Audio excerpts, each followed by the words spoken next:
Slick back. No, no, slick back. That's what I said. Slick back. No, nigga, I'm a pimp named Slick back. Pimp named Slick back. Pimp named, pimp named, pimp named Slick back.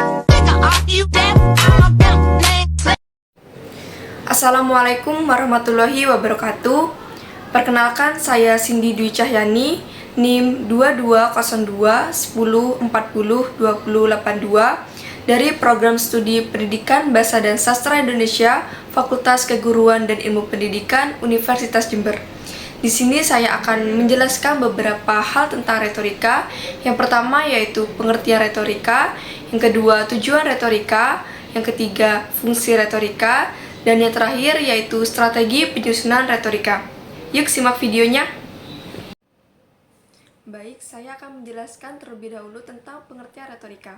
Menurut Kamus Besar Bahasa Indonesia atau KBBI, retorika adalah keterampilan berbahasa secara efektif. Selain itu, retorika juga dipahami sebagai studi pemakaian bahasa secara efektif dalam karang-mengarang. Pengertian lainnya, retorika adalah seni berpidato yang muluk dan bombastis. Jadi, retorika bukan mengarang kemampuan berbicara saja, tapi bagaimana bicara tersebut bisa menggerakkan seseorang atau orang dalam jumlah banyak. Nah, selanjutnya yaitu saya akan menjelaskan tujuan retorika. Yang pertama, meyakinkan para pendengar akan suatu kebenaran dari satu topik yang dibicarakan.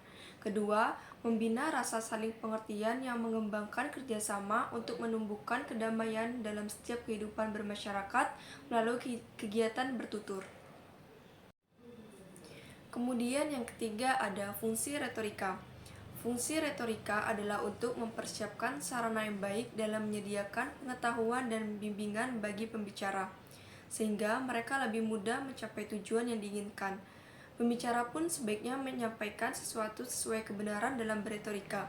Sebab jika mereka menyampaikan sesuatu yang tidak benar, kemudian orang meragukan informasi itu, maka tujuan dan fungsi retorika tidak tercapai.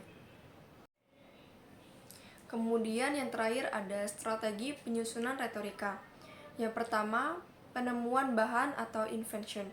Invention adalah pengembangan dari sebuah argumen yang relevan dengan tujuan pidato. Langkah ini meliputi kemampuan menemukan, mengumpulkan, menganalisis, dan memilih materi yang sesuai untuk pidato. Argumen dicari harus dengan rasio, moral, dan afeksi. Yang kedua, penyusunan bahan atau materi. Bagian ini disebut juga disposisi. Disposisi adalah penataan ide yang akan membantu pendengar memahami hubungan antara ide serta menghindari kebingungan. Penataan yang efektif juga akan menghasilkan pesan yang lebih persuasif. Yang ketiga yaitu pemilihan gaya bahasa yang indah. Bagian ini berfokus pada cara penggunaan bahasa dalam mengekspresikan ide. Style yang efektif akan menghasilkan pesan yang lebih jelas, menarik, dan menggugah. Style juga harus dipilih secara cermat agar tidak menimbulkan mispersepsi oleh pendengar. Yang keempat, mengingat materi atau memori. Strategi ini berhubungan dengan kemampuan mengingat apa yang akan dikatakan. Tidak harus dihafalkan kata per kata, tapi pembicara paham apa yang akan disampaikan.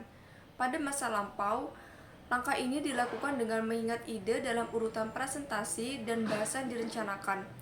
Sedangkan pada masa kini, langkah ini biasanya lebih fokus ke penggunaan catatan atau manuskrip daripada menghafal secara keseluruhan.